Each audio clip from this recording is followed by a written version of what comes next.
ಓಂ ಶಾಂತಿ. ಇಂದಿನ ದಿನಾಂಕ 29/7/2026.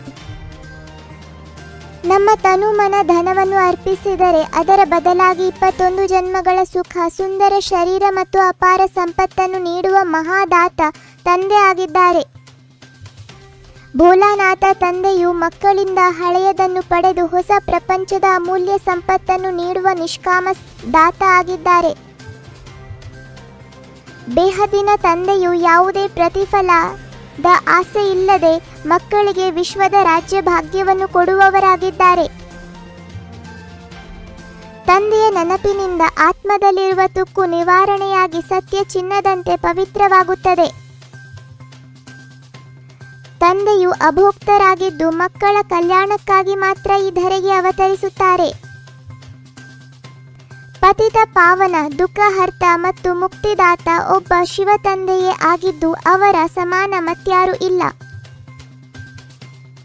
ಹೊಸ ಪ್ರಪಂಚದಲ್ಲಿ ದೇವಿ ದೇವತೆಗಳ ರಾಜ್ಯವನ್ನು ಸ್ಥಾಪಿಸಲು ತಂದೆಯೇ ಸಂಗಮ ಯುಗದಲ್ಲಿ ಬರುತ್ತಾರೆ. ರಾಜಯೋಗದ ಮೂಲಕ ಆತ್ಮವನ್ನು ಪವಿತ್ರಗೊಳಿಸಿ ಸ್ವರ್ಗದ ರಾಜ್ಯಭಾಗ್ಯದ ಅಧಿಕಾರಿಗಳಾಗಬೇಕು. ಭಕ್ತಿ ಮಾರ್ಗವು ಪುನರ್ಜನ್ಮದ ಚಕ್ರದಲ್ಲೇ ಇಡುತ್ತದೆ. ಜ್ಞಾನ ಮಾರ್ಗವು ಮುಕ್ತಿ ಮತ್ತು ಜೀವನ್ಮುಕ್ತಿಯ ದಾರಿಯನ್ನು ತೋರಿಸುತ್ತದೆ. ಬೇಹದ್ದಿನ ವೈರಾಗ್ಯದಿಂದ ಹಳೆಯ ಪ್ರಪಂಚದ ಆಕರ್ಷಣೆಯನ್ನು ಬಿಟ್ಟು ಹೊಸ ಪ್ರಪಂಚದ ಸಿದ್ಧತೆ ಮಾಡಿಕೊಳ್ಳಬೇಕು. ತಂದೆಯನ್ನು ನೆನಪಿಸುವುದೇ ಮಾಯೆಯ ಬಿರುಗಾಳಿಗಳನ್ನು ಶಾಂತಗೊಳಿಸುವ ಶ್ರೇಷ್ಠ ಸಾಧನೆಯಾಗಿದೆ. ಸ್ವದರ್ಶನ ಚಕ್ರವನ್ನು ತಿರುಗಿಸುತ್ತಾ ಆತ್ಮ ಜಾಗೃತಿಯಲ್ಲಿ ಸ್ಥಿರರಾಗುವುದೇ ನಿಜವಾದ ಯೋಗವಾಗಿದೆ. ಜ್ಞಾನಸಾಗರ ತಂದೆಯು ತಮ್ಮ ಮತ್ತು ರಚನೆಯ ಆದಿ ಮಧ್ಯ ಅಂತ್ಯದ ಜ್ಞಾನವನ್ನು ಮಕ್ಕಳಿಗೆ ತಿಳಿಸುತ್ತಾರೆ. ಯೋಗಾಗ್ನಿಯ ಮೂಲಕ ಆತ್ಮವನ್ನು ಸತ್ಯ ಚಿನ್ನವನ್ನಾಗಿ ಮಾಡಿ ದೈವಿ ಸಂಸ್ಕಾರಗಳನ್ನು ಧಾರಣೆ ಮಾಡಿಕೊಳ್ಳಬೇಕು.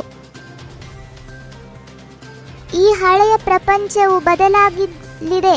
ಹೊಸ ಸ್ವರ್ಗೀಯ ಪ್ರಪಂಚದ ಸ್ಥಾಪನೆ ಈಗ ನಡೆಯುತ್ತಿದೆ. ತಂದೆಯ ಜೊತೆ ಸೇರಿ ವಿಶ್ವದ ಆತ್ಮಿಕ ಸೇವೆ ಮಾಡುವವರೇ ಭವಿಷ್ಯದ ಮಹಾರಾಜರಾಗುತ್ತಾರೆ.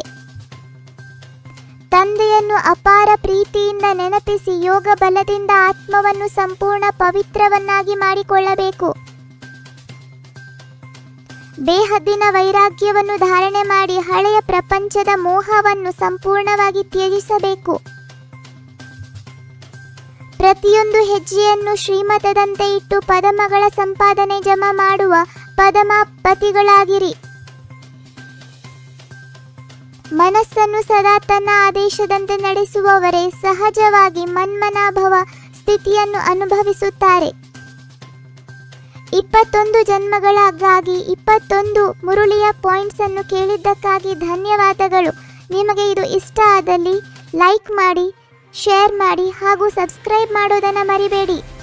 ಓಂ ಶಾಂತಿ.